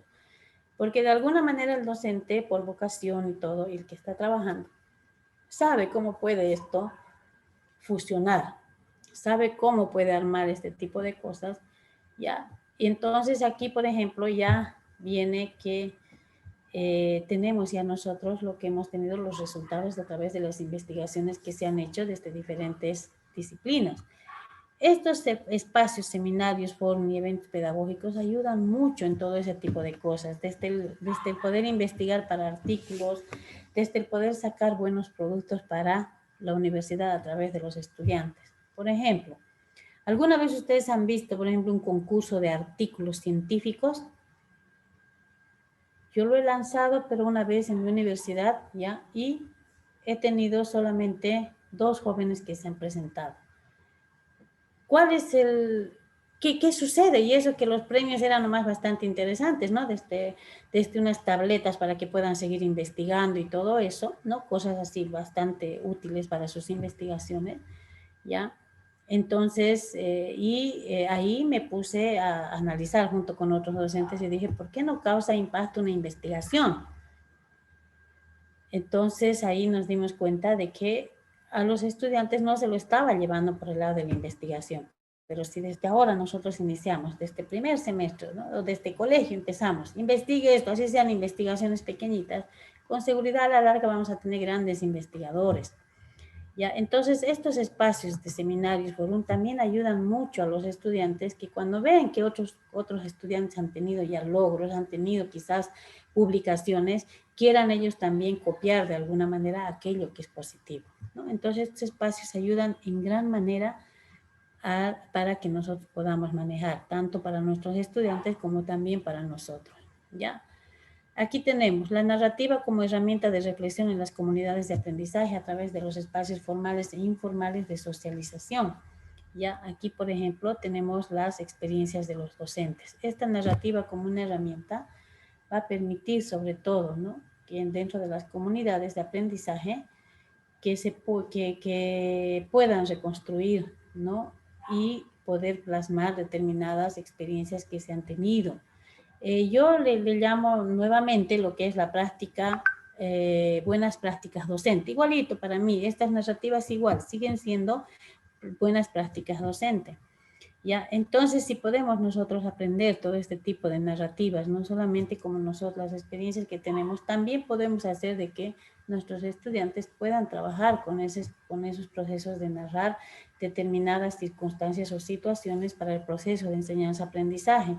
Entonces, la experiencia nos ayuda a nosotros. Tenemos ahí nosotros una gran ventaja, el hecho de utilizar la experiencia para poder, ¿ya?, para poder direccionar o llevar hacia otro nivel, diríamos, este proceso de lo que es el conocimiento y todo lo que es el aprendizaje dentro de lo que es la enseñanza de la formación y reflexión. El otro día yo vi un joven, uno de los maestros, justamente de los diplomantes, ya de un módulo anterior, que le había gustado mucho lo que es la práctica reflexiva y dijo, yo quiero aplicarlo, yo doy docencia, pero no tenía mi cartón de diplomado, pero yo quiero poner yo a mi asignatura para poder llevar un punto de vista de la reflexión. Entonces me estuvo pasando su material, estuve un poquito colaborándolo y me pareció bastante interesante, ¿no?, que se pueda poner la parte de herramientas, ¿no?, para poder llevar adelante una determinada asignatura a través de la docencia reflexiva, ¿no? Por ejemplo, ese joven me presentó hasta casos, o sea, una serie de cosas bastante interesantes y bastante bonitas que seguramente de ustedes también va a salir, no sé si con respecto a la reflexión, pero seguramente van a salir temas muy interesantes y bonitos para cuando ustedes necesiten sacar su título, ¿ya? La narrativa seguimos, los docentes van a compartir diferentes comunidades y todo eso a través de este tipo de cosas. Ahora, las narraciones escritas también son otro proceso de investigación donde dices los docentes que las escriben en un determinado contexto. Estas, o sea, no solamente las narrativas pueden estar dentro de lo que son el hecho de poder expresarnos de manera oral, también hay narraciones escritas que son también investigaciones que pueden aportar y ayudar para que haya dentro de la comunidad esta parte de reflexión. Ahí podemos descubrir las cosas buenas, las cosas malas que han pasado, aciertos y desaciertos, e identificar de alguna manera que dentro del proceso de enseñanza-aprendizaje se puede presentar este tipo de cosas, ¿ya? Tipos de narrativas son las historias de clase. Aquí, por ejemplo, hay muchos. Con los niños, por ejemplo, se puede trabajar estas historias de clase. Es muy lindo, por ejemplo, la parte de historia, donde nosotros podemos traerles determinadas cositas, ¿no? Cosas y ponerlos en situación. Un grupo que es el enemigo posiblemente de una determinada guerra, la otra es el otro bando, y aquí se tiene a los países que han participado de eso, el tratado de paz, todo eso, por ejemplo, se puede manejar a través de historias. Es algo que se puede narrar, pero ahí está la pericia, por ejemplo, del docente, de poder hacer más pequeño, por decir, este tipo de cosas, ¿no? O sea, por ejemplo, la historia que está plasmada, la historia de una guerra en determinados en tomos, por decir grandes, que pueda plasmarlo para hacer una pequeña historia donde los estudiantes puedan aprender de mejor manera, identificando a los verdaderos héroes de cada uno de las diferentes historias que se tienen. Entonces, esto conduce mucho a lo que es la reflexión, tanto individual como colectivo. Entonces, esto es bastante bonito, el hecho de utilizar este tipo de cosas. Las historias de clase permiten reflexionar sobre el quehacer de los docentes que las escriben, dice, los colegas con los que comparten las comunidades de aprendizaje y el sistema educativo donde realizan su trabajo. Estas historias, por ejemplo, pueden ser narradas a partir de los estudiantes que uno tiene. Cada estudiante sabemos nosotros que es un mundo, ¿ya? A mí me ha tocado un día un estudiante que era hiperactivo. El joven me hacía todo lo que ustedes quieran, lo hacía bien. Yo le decía, vamos a hacer esto, les daba por decir 10 minutos, el chico en los 2 minutos ya había terminado la actividad y se aburría. Se levantaba, daba vueltas, molestaba a sus compañeros y todo, y era porque era hiperactivo. Entonces a mí dos clases me molestaba, me tenía mal, pero después ya entendí y dije, bueno, si este chico es hiperactivo, le daremos actividades, pues que él vaya organizando grupos de foro, grupos de debate. Entonces fue mi mano derecha durante todo el proceso y no se aburría ya. ¿Por qué? Porque hacíamos unas cuestiones dinámicas, porque él apoyaba mucho, aportaba mucho. Entonces, ahí, por ejemplo, son situaciones que actualmente nosotros no estamos tan preparados como para poder trabajar como este tipo de chicos hiperactivos y todo eso, pero debemos darnos modos, estudiar un poquito qué es lo que podemos hacer con cada uno de ellos para no equivocarnos y poder seguir trabajando, ¿no? Estas historias de clases, por ejemplo, permiten mucho que cuando nosotros elaboremos, contemos y todo eso, se pueda compartir de mejor manera.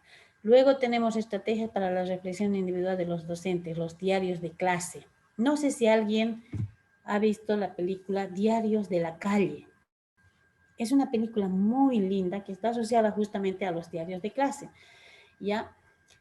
Es una profesora, ¿no? En el que bastante joven, que tenía un grupo de estudiantes que eran de una escuela de mala, en los Estados Unidos, de una escuela de muy mala fama, donde iban, porque había salido una ley donde se podían incluir a las escuelas a estos jóvenes que habían cometido ciertos que eran vándalos, que eran drogadictos, por decir, que se podían incluir dentro los colegios. Para algunos profesores eso era algo desventajoso porque decían los niños buenos se unen con maleantes y esto. Entonces ha sido un dilema bastante grande donde esta profesora que estos chicos era un grupo que no se podía manejar. Entonces ella empieza un poquito con la parte de reflexión, ¿no? Crítico, reflexivo y todo eso.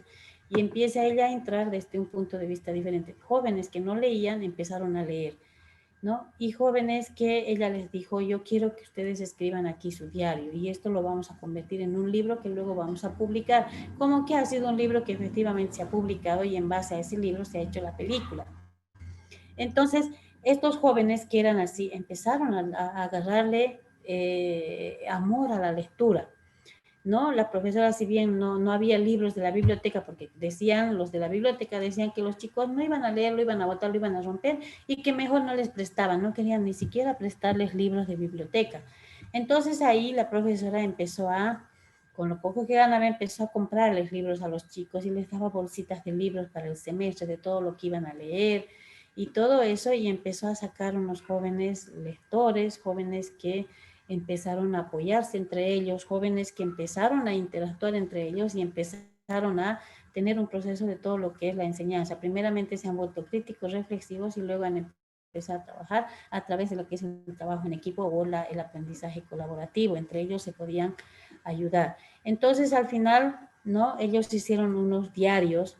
Diariamente ellos tenían que anotar toda la experiencia que habían tenido y esos diarios de clase han sido los que han sido publicados posteriormente.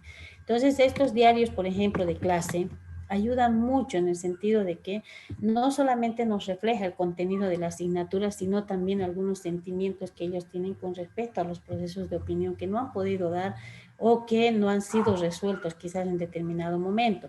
Lógicamente que si bien los diarios de la calle implican un mayor trabajo, que el docente debe hacer leer cada uno de ellos y poder interactuar, es algo bastante bonito y positivo que se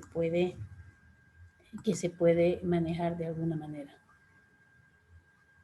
Ya, estoy viendo sus chats ahorita. Bueno, los diarios de clase dicen no tiene que ser una actividad diaria. Eso sí es verdad. En algunos casos, algunos apuntes se pueden mantener dentro de la comunidad. Estos diarios, o sea, debemos nosotros fijar lineamientos, ¿ya? De qué es lo que queremos. Tampoco vamos a decir, se va a escribir todo lo que ha sucedido, sino esos diarios, esa actividad, hay que tratar de que sea quizás una vez por semana, ¿no? Entonces es una actividad muy bonita que va a ayudar para que tanto el docente y el estudiante puedan conocerse de manera distinta, ¿ya?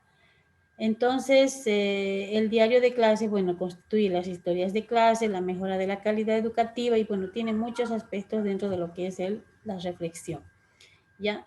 Registro de la información, qué, cómo y cuándo registrar. Ahí, por ejemplo, podemos nosotros pedirle a los estudiantes que hagan comentarios personales y opiniones, juicios críticos, reflexivos y valorativos, impresiones y valoraciones sobre las situaciones y las personas registradas. Entonces, ahí, por ejemplo, estos diarios de cada uno de ellos se les puede pedir que vayan dejando semanalmente, porque también si lo hacen a diario, el docente no va a poder revisar tanto trabajo, principalmente cuando se nos ha asignado clases que son arriba de 40 alumnos, es mucho más complicado, pero realizar una o cada 2 semanas, por decir esta actividad, ayuda bastantemente a conocer a los estudiantes, a saber qué es lo que piensan y a saber también quiénes son los que realmente no están queriendo participar de manera que los escuchen otras personas, pero que sí quieren resolver determinados temas.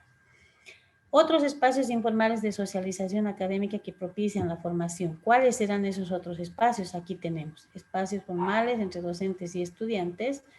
Aquí tenemos, por ejemplo, los espacios informales de socialización académica que pueden permitir, o sea, que de alguna manera van a propiciar lo que es la formación, van a ser las reuniones entre docentes y estudiantes. Por ejemplo, estas reuniones informales se refieren no a la clase, sino, por ejemplo, se puede decir, bueno, yo como docente voy a hablar sobre un tema fuera de lo que es nuestra clase, quizás algún tema que de alguna manera esté conectado. Voy a hablar sobre este tema en particular en la biblioteca y el que quiere asistir puede hacerlo. Seguramente en una primera encuentro va a aparecer uno, van a aparecer 2 o 3. ¿Ya? Por ejemplo, un club de lectura se puede considerar un espacio informal de socialización, que yo puedo con los estudiantes decir, bueno, perfecto, ¿qué les parece si leemos un libro? Que puede ser un libro clásico. En lo posible, los libros clásicos normalmente llaman la atención por la cantidad y la calidad en cuanto a la riqueza, digamos, literaria que tiene, ¿no? Ahora, no digo que con eso que los nuevos no están no son tan buenos, pero sí los antiguos nos transportan de alguna manera a otros sitios que es bueno que tal vez comencemos primero con la literatura clásica. Entonces, este espacio, por ejemplo, de lo que son los clubes de lectura, se puede ir jalando a nuestros estudiantes, ¿ya? O unir a nuestro estudiante y decir a nuestro grupo, ustedes van a ser mi grupo, ahorita nos convertimos en un club de lectura. Entonces, vamos a trabajar. En cada encuentro se puede leer, se puede hacer un club de lectura cada semana el encuentro, ¿no? Que no debe exceder las 6 semanas. En ese sentido se pone de tal página a tal página leemos todos y todos traemos una frase que nos ha llamado la atención. Entonces se le pide que en una hoja nos plasme y la hoja puede ir pegado tal vez detrás de cada uno y bueno, ir leyendo y decir por qué te ha llamado la atención eso. Entonces ese espacio, por ejemplo, nos ayuda a nosotros a que el estudiante se vuelva reflexivo y también el docente se vuelva reflexivo en el sentido de que a través de una frase y la explicación de una persona ya nos va a dar una pauta completamente diferente a la visión que quizás nosotros tenemos o tienen los otros, ¿ya? Entonces esto va a propiciar un debate bastante respetuoso, va a propiciar dentro de lo que es, por ejemplo, muchos de los docentes nos quejamos que a nuestros estudiantes no les gusta leer, que quieren que nosotros les demos ya resumido, incluso solamente quieren que se les pase las diapositivas y no quieren que se les pase material complementario que les permita, por ejemplo, que vayan a aportar, digamos, a las diapositivas. Y eso es normal, se ve constantemente y eso es lo que nosotros tenemos que tratar de evitar. Hay que darles las diapositivas, pero hay que darles mucho más, aquellos diálogos que ellos van a necesitar, aquel material que realmente van a necesitar. No es necesario que sea cantidad, pero sí es necesario que sea calidad. ¿Ya? Las estrategias que propician una enseñanza reflexiva en la formación de los futuros docentes. Modelo pedagógico de supervisión clínica. Esto, por ejemplo, la supervisión clínica, normalmente en el área de salud nosotros manejamos todo lo que son los procesos de clínica o los ECOES. Ya, lógicamente que no solamente va para la parte de salud, se puede manejar este tipo de cosas también en otro tipo de disciplinas. Pero los ECOES, por ejemplo, y las clínicas ayudan principalmente a que el docente esté constantemente en un proceso de interacción con el estudiante. ¿Ya? En esto, por ejemplo, se puede, dentro de lo que son las clínicas, se puede traer, yo traigo una persona, digamos, con determinado, o traigo a un empresario, digamos, de un lugar, o a una persona enferma para el área, digamos, de salud. El estudiante, a través del otro, percibe, a través de una serie de preguntas, para poder, si es un área de salud, seguramente para poder identificar cuál es la dolencia que tiene la persona. En el caso de otras áreas, se puede ir desarrollando, se puede ir preguntando y se puede ir desarrollando qué realmente puede estar sucediendo con este señor. De pronto viene un empresario y nos pone en un tema y dice, yo tengo una empresa con estas características, pero por alguna razón mi empresa estaba yendo a la quiebra porque no tenemos, no estamos vendiendo desde hace unos meses y cuál será el problema. Entonces, seguramente los estudiantes le preguntarán, ¿cómo es tu imagen? ¿No? Tu imagen de producto. Seguramente otros van a preguntar, ¿cuánto ha sido que ha bajado en porcentaje? Seguramente otros van a preguntar, ¿has realizado este tipo de estrategias? Otros van a preguntar, ¿qué es lo que se ha hecho hasta ahora? ¿Cuánto se ha invertido en marketing? ¿No? ¿Ha cambiado esto? ¿Has hecho un estudio de mercado? ¿Has hecho un estudio de imagen? ¿Tú crees que tu imagen es la más adecuada? ¿Por qué crees que está sucediendo este fenómeno? ¿Será la pandemia? ¿Será solamente que no hay plata? ¿Será que no hay movimiento? Entonces, una serie de cosas que pueden ir preguntando y a través de eso se pueden trabajar y se pueden dar resultados bastante diferentes. Entonces ya ahí en base a todo ese contexto las personas agarrarán de la parte con la que realmente creen, ya que es la parte de la supervisión clínica, por decir que está haciendo el docente. Entonces el docente va a ir direccionando, ¿ya? Y el estudiante tiene que estar necesariamente supervisado, retroalimentado dentro de cada una de las diferentes cosas que haga. Eso quiere decir que tampoco al estudiante se le puede dejar hacer preguntas así muy libremente, sino que hay que inducirle a que efectivamente haga buenas preguntas, preguntas que le permitan a él obtener una buena respuesta para poder sacar una determinada conclusión. Entonces, estas supervisiones clínicas es muy bonito, se puede trabajar no solo dentro, muchos lo agarran como parte de lo que es el área de salud, pero en realidad no tanto así, también se puede llevar dentro de las áreas sociales y empresariales. Ya, el modelo de supervisión clínica constituye un modelo de formación profesional, dice, en educación dirigido directamente a la práctica del desempeño de los docentes, del profesional, perdón. Entonces ahí es importante que el profesor, ya un profesor asume directamente como el supervisor de esta práctica y el estudiante realiza este tipo de desempeño, ¿no? Entonces, no solamente se va a hacer a través de preguntas, en este caso de las prácticas clínicas también es enviarlos a situaciones reales donde puede él ir a observar ¿no? Y hacer parte de lo que es un determinado problema, ¿no? Entonces, ayuda mucho esto de la supervisión, pero para esto tiene que haber una conexión bastante entre el docente supervisor y el profesor que es dueño de la asignatura o el profesor tutor. Entonces ahí tiene que haber de que qué está haciendo el supervisor, qué está haciendo el estudiante para que vaya direccionado de la manera en que uno quiere que vaya aprendiendo. El modelo de supervisión clínica requiere un diálogo constante entre el profesor en formación, dice, ya el profesor tutor, que permite principalmente hacer reflexiones. Esto quiere decir que no podemos irnos de manera solamente sola, sino que al estudiante debemos constantemente estarlo direccionando, darle las directrices fundamentales de qué es lo que tiene que hacer, cuál es el objetivo de este trabajo que estamos haciendo, ya, y cómo se va a llevar adelante también el proceso de supervisión. Fases del modelo de supervisión clínica. Tenemos una entrevista de planificación, la observación, el análisis y la entrevista de análisis. Ya dentro de estas 4 fases, por ejemplo, el modelo de supervisión clínica nos va a dar muchas pautas, muchos lineamientos que nosotros podemos trabajar desde diferentes perspectivas. Ya la observación es una de las cosas muy, muy importantes, pero también para observar hay que crear un instrumento de observación.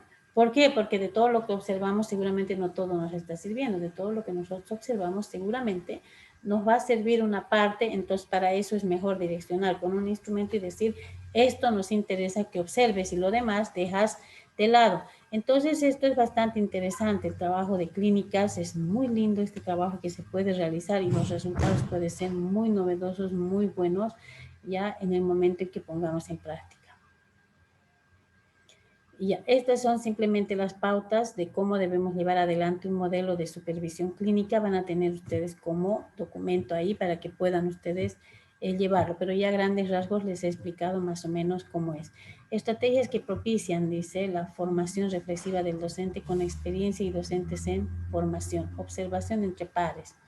Esta observación entre pares principalmente se va de que ya aquí pueden haber 2 tipos de parejas, dice, diferentes, que puede ser el mentor y el principiante, ya que es los maestros con experiencia o los maestros y principiante y maestros con experiencia, ya, o los maestros con experiencia. Eso quiere decir que podemos nosotros interactuar entre docentes o podemos actuar también con o sea, como una especie de mentores con estos docentes que están dando inicio, por decir, dentro de lo que es la parte de los pares que nosotros vamos a hacer.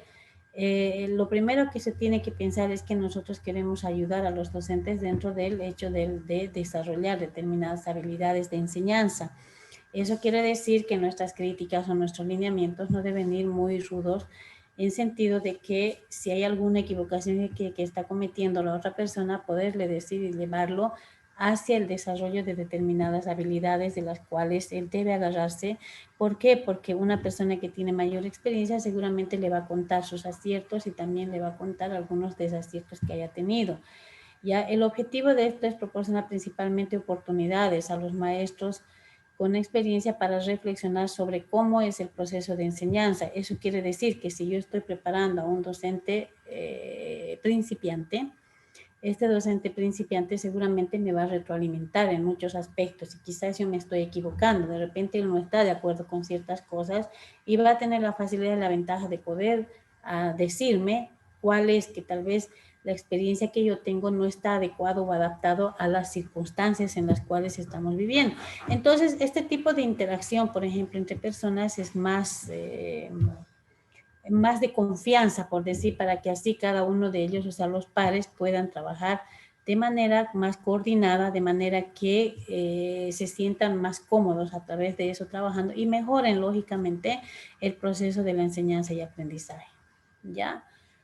Ahora vamos a irnos, ya, aquí hablamos de todo lo que es la parte del protocolo SER, que es lo que yo les había dicho hace un rato. Muchas veces hay herramientas recursos que nosotros utilizamos y que no necesariamente nos va como nosotros quisiéramos que nos fuera. Ya, Rebeca Anijovic nos dice que hay un protocolo SER, que dice seguir haciendo, empezar a hacer y reformular.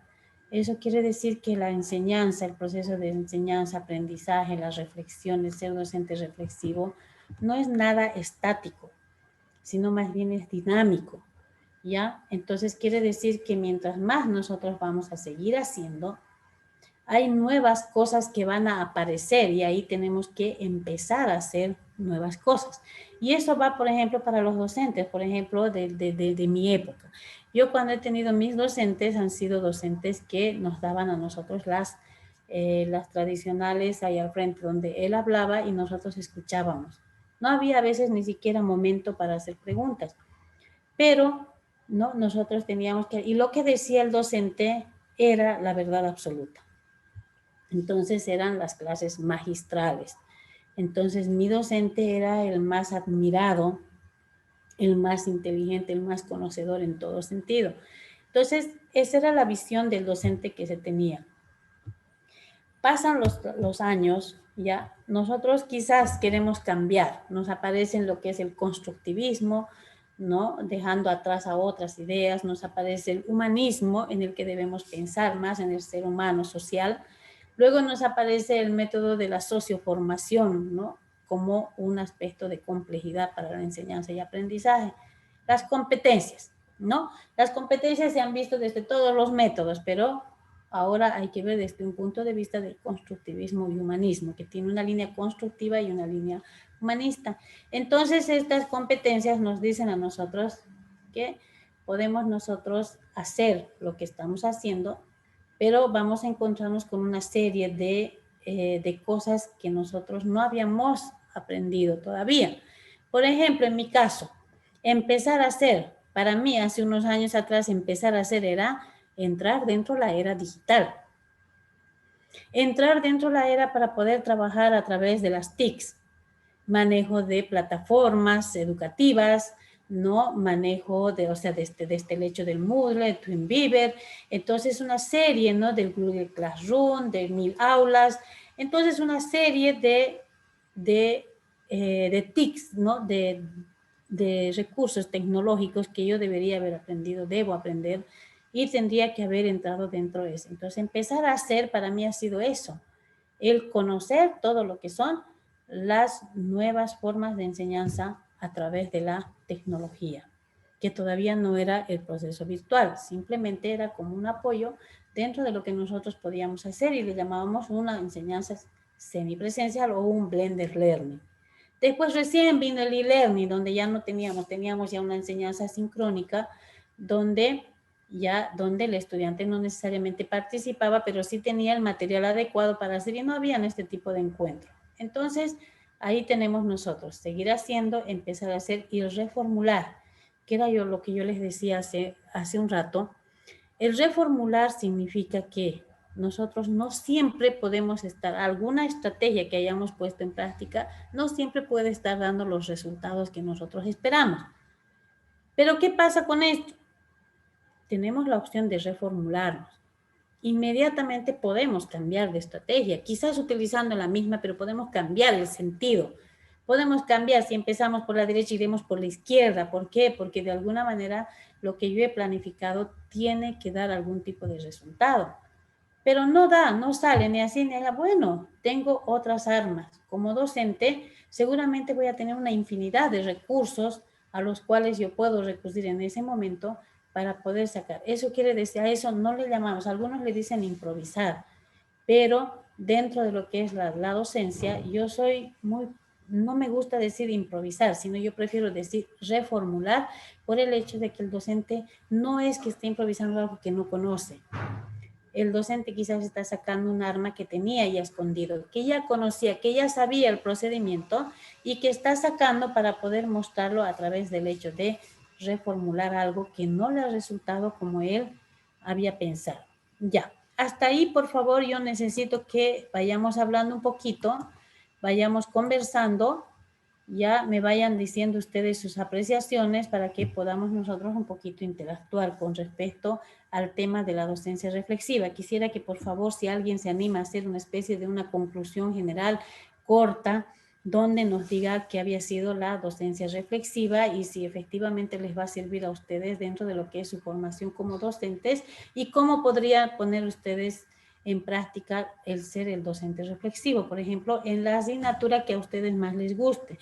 Por ejemplo, si ustedes se están formando como abogados, si ustedes sueñan ser docentes, pero quieren ser docentes del área penal o del área familiar o algo, entonces mencionen eso. Me gustaría ser dentro del área familiar y yo quisiera llevar de esta manera mi docencia cuando yo sea docente.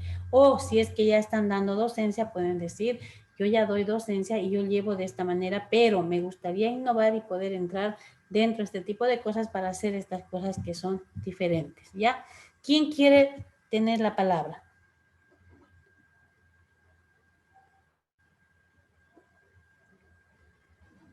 ¿Quién quiere hablar, por favor?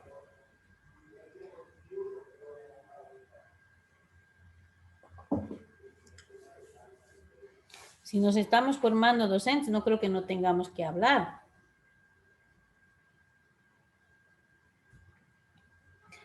¿Quieren que yo dé un nombre al este? Raúl, ¿cuáles son sus impresiones? Y luego me habla Tatiana, por favor, ¿ya? Raúl. Sí, Raúl, Licen. ¿está ahí? Sí. ¿Me escucha, no, Licen? ¿Se escucha, no? Sí, sí, se escucha. Adelante.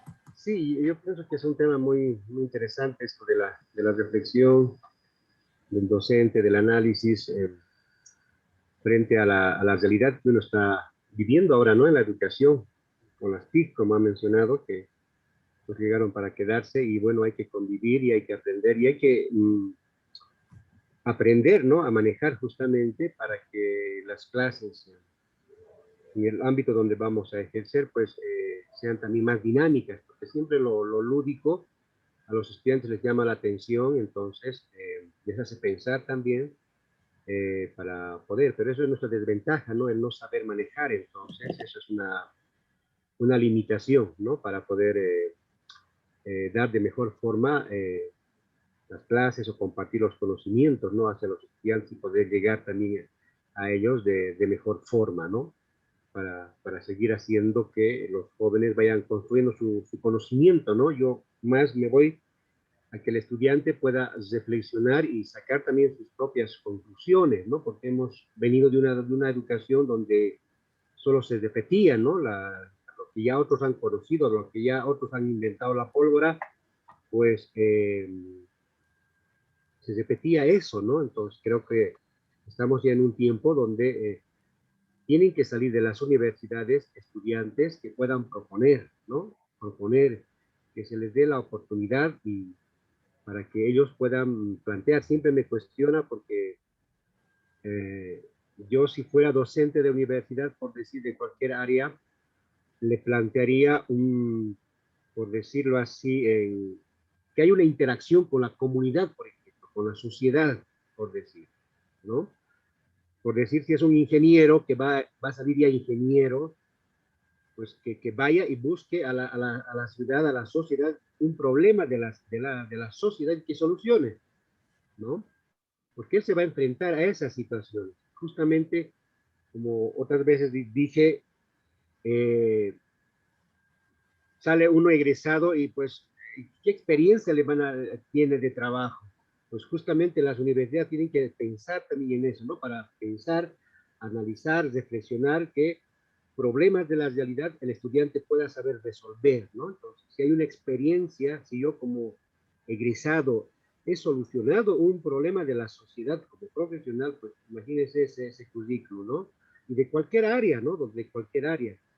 Por eso también hay muchas tesis, muchas propuestas de universitarios que están pues durmiendo en las bibliotecas, ¿no? Entonces, el análisis, la reflexión, siempre propositiva para que desde cualquier área podamos plantear, porque eso es lo que se quiere ahora, ¿no? Ese es el problema ahora con el COVID.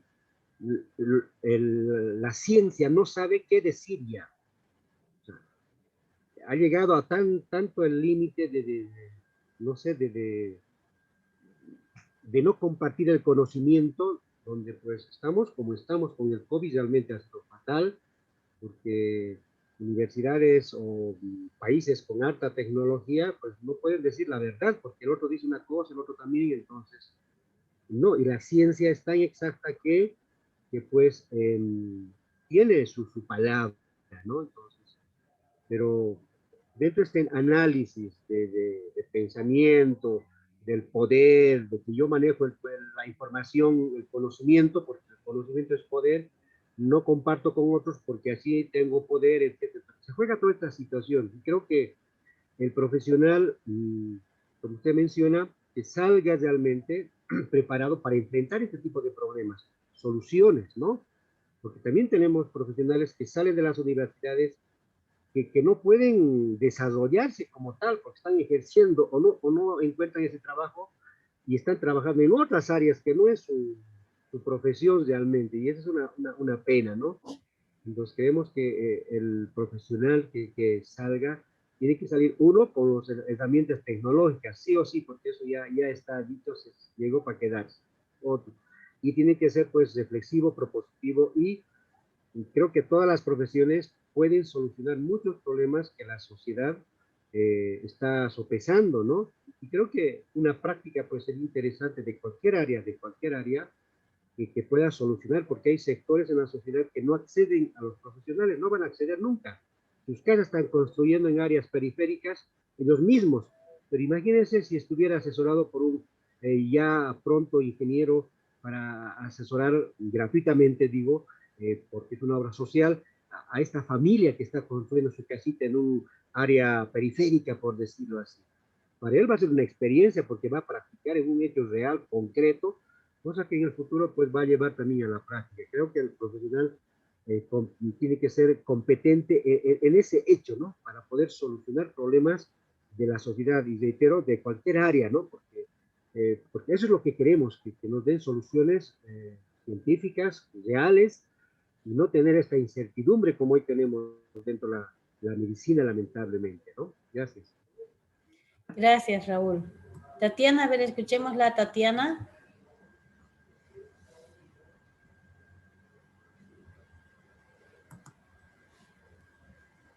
¿Se salió Tatiana? No, Tatiana Albino.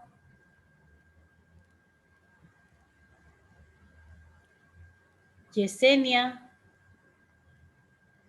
Tratemos de interactuar, por favor, ¿ya? O sea, lo que pasa es que más es como un monólogo, ¿no? De un solo lado, y tenemos que aprender un poquito a dar nuestras opiniones. Como les he dicho, un docente reflexivo y todo eso, escucha cada una de las diferentes opiniones, que eso ayuda mucho a mejorar. Hace un rato no sé quién ha tenido la intervención, una de las señoras, en las que dijo que el estudiante es la persona que a nosotros nos puede dar una serie de insumos para que nosotros podamos ir mejorando. Efectivamente, yo había puesto ciertos lineamientos en el sentido de que se puede aprovechar quizás esas cosas de los, o sea, este tipo de cuestiones de los estudiantes, pero no necesariamente todo puede sernos útil, ¿no? Sin embargo, sí, el hecho de la apreciación y la valoración de otro profesional que de igual a igual va a poder realizarnos seguramente críticas de alguna manera constructivas. Entonces, por favor, como les había dicho, necesito que hagamos necesito que opinemos en el sentido de que, ¿qué pasa si nosotros vamos a convertirnos en docentes reflexivos? ¿Cómo podemos llevar nuestra cátedra de manera reflexiva? Principalmente en estos momentos de cambio en los que la presencialidad y también vamos a tener nosotros tanto presencial, o sea, el blended learning, que es la presencialidad y la virtualidad para manejar, porque la virtualidad ya no se nos va. Debemos pensar ahora en un blended learning o en e-learning, en el sentido de que cómo podemos nosotros trabajar y cómo podríamos hacer más dinámica nuestra actuación docente. Entonces, me gustaría, por favor, escucharlos también a ustedes, porque ya no vamos a ir terminando con esto, vamos a ir cerrando, y me gustaría, por favor, la intervención de por lo menos de una persona más que me dé aspectos sobre qué es lo que piensa una vez que se vaya a formar, vaya a recibir su diplomado. ¿Cómo va a ir a buscar trabajo si no sabe qué es lo que tiene que hacer? Entonces yo necesito que ustedes puedan hablar, puedan, o sea, este es un espacio para conversar, para poder dar nuestras opiniones en el cual nosotros consideramos que tal vez podemos hacer algo importante y muchas cosas de las cuales se puede aprender. Por favor, parece que Tatiana no está, parece que dejó su cámara nomás prendida. A ver, ¿quién por favor quiere hacer la intervención? Buenas noches. Buenas noches. ¿Me escuchan? Adelante, buenas noches. Bueno, cuando se piensa de la formación docente, es común insistir en una relación, ¿no?, que necesariamente tiene que darse entre la teoría y la práctica, ¿no? Sin embargo, por más que se reitera esa necesidad, son escasas las experiencias formativas que consigue articular esa relación de manera satisfactoria en distintas universidades o en institutos de educación, ¿no? Y los estudiantes y los egresados insisten en señalar que ni a lo largo de su formación y en el ejercicio de su profesión encuentran los modos de vincular los referentes teóricos con el que se hace en aulas, porque falta práctica. Por lo tanto, creo yo que constituye un compromiso asumir nuestra responsabilidad de nosotros como formadores, de docentes, para que los estudiantes desarrollen de una formación inicial con disposición reflexiva, ¿no?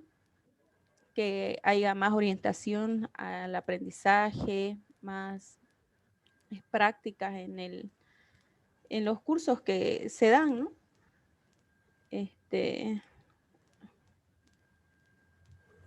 En caso de enfermería, porque yo soy enfermera, de nosotros nos falta más clases prácticas, simulacros, que en la universidad casi no las hacemos mucho, ¿no? Pese a que se van a los hospitales, pero la teoría con la realidad que vivimos es diferente, ¿no? Gracias. Entonces, bueno, ahí dentro de lo que es el área de salud, por ejemplo, ya tenemos, hay una situación, perdón, voy a sacar dejar de compartir. Ya, perfecto. En el caso de lo que usted decía, por ejemplo, yo hablaba también un poquito de los ECOES, ya de las pruebas que son trabajadas a través de casos reales, donde los estudiantes que van a las prácticas en los hospitales y todo eso, vienen con un caso en particular que quizás no han podido ellos sacar una especie de diagnóstico o situación en el que con el docente se puede analizar y se pueda trabajar, ¿no? Y ahí a partir de eso se puede ir evaluando las aptitudes, las competencias que han sido desarrolladas por el estudiante.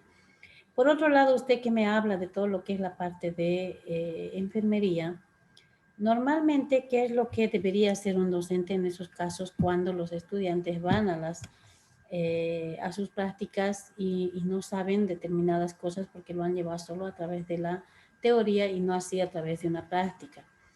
¿Qué es lo que trabajo? Me gusta a mí trabajar. Yo manejo una universidad, como les había dicho la anterior vez, y yo cuando mando a los jóvenes a los hospitales, yo les obligo prácticamente que cada semana ellos me digan qué es lo que les hace falta. Y les digo que lo hagan con sinceridad, con honestidad, porque ese tipo de cosas ayudan a que nosotros podamos sacarlos. Y yo les he explicado, a un principio yo no tenía, normalmente a la semana no recibía ningún reporte.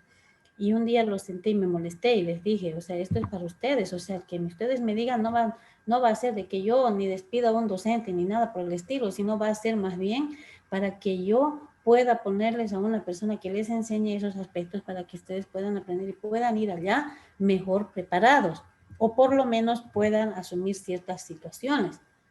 Entonces, un día vinieron, por ejemplo, eran los fisioterapeutas y me dijeron, licenciada, nos hemos dado cuenta que no podemos manipular a los pacientes en UTI, ¿no? Entonces yo agarré, pregunté lógicamente cuál es el docente más adecuado para UTI, entonces apareció un doctor y dijo, yo tengo experiencia y soy experto en lo que es manejo de pacientes UTI. Entonces él les enseñó técnicas muy buenas en el sentido de que nuestros estudiantes no se lastimen la espalda por el peso, ¿no? Porque habían fisioterapeutas de tamaño pequeño, mediano, de todo tamaño, pues, ¿no? Con más rellenas, más delgadas. Entonces el docente dio unos tips bastante bonitos donde les permitía a ellos que podían manipular sin necesidad de ellos maltratarse la espalda ni ningún miembro que les impida continuar con el trabajo. Entonces, eso, por ejemplo, es hasta cierto punto es bueno. ¿Por qué? Porque yo ya sé que a mi próximo grupo que va a ir otra vez a hospitales, tengo que mandarlos con ese conocimiento. Entonces, la semana siguiente venían con otra cosa y decían, sabe, Liz, no sabemos esto. Perfecto, no saben esto, electrodos, perfecto. Vamos con la máquina, entonces vamos a practicar y va a ser que docente me maneja lo que son electrodos, perfecto. Van ellos y van a trabajar exclusivamente con la máquina de electrodos y para qué sirve la utilización de estos electrodos para que los estudiantes no se equivoquen.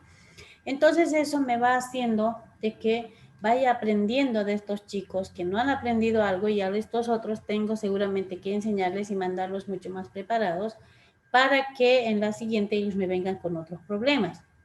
Entonces, eso es lo que se debería hacer dentro de lo que es el área de enfermería, dentro del área de salud, ¿no? O sea, porque usted me habla de salud, ¿no? Pero en muchas áreas se debería hacer este tipo de cosas. Estudiante que viene con un determinado problema, no sé llenar, por ejemplo, una plantilla de salarios, por decir, a ver a alguien y que diga, perfecto, yo quiero que alguien que maneja salarios, lo que es un contador que me maneje, por favor, que me haga planillas, que enseñe a mis alumnos para que estos jóvenes estén mejor preparados. Entonces ahí podemos nosotros tener de alguna manera el éxito posiblemente y que nuestros profesionales efectivamente se conviertan en personas que están aprendiendo, no solamente con esa teoría, sino también con una práctica que va anexa a lo que a ellos les ha ido faltando de alguna manera. Entonces, bueno, esos son aspectos, son situaciones que seguramente ustedes lo van a ver más adelante cuando se encuentren en la situación de docentes y seguramente les van a aparecer una serie de técnicas, de estrategias que van a poder ir ustedes aplicando. En algunas se van a equivocar, en otras van a acertar mucho, van a mejorar, van a arreglar y en la medida que la práctica les haga, ustedes se van a ir convirtiendo en docentes mucho más preparados. Ojo, que no hay que dejar la experiencia profesional, no hay que dejar de lado la preparación también como docente en cuanto a los conocimientos, irse preparando en cuanto a metodología, didácticas, en rediseños curriculares, en todo lo que son proyectos formativos, en manejo de grupos para más efectivo, aprendizaje significativo y bueno, una serie de recursos que ustedes van a tener, métodos y todo que tienen que aprender. Eso es aparte de lo que es su formación profesional. Entonces eso a ustedes les va a permitir formar con seguridad estudiantes más reflexivos para que estos se conviertan en profesionales también reflexivos. Ya, muchísimas gracias. Con eso hemos terminado ya la clase. Me despido de todos ustedes. Agradezco mucho que hayan estado el día de hoy. Agradezco mucho que hayan estado durante estas 3 clases acompañándome. Y bueno, será hasta otra oportunidad. Muchísimas gracias. Buenas noches. Hasta luego. Buenas noches. Hasta luego.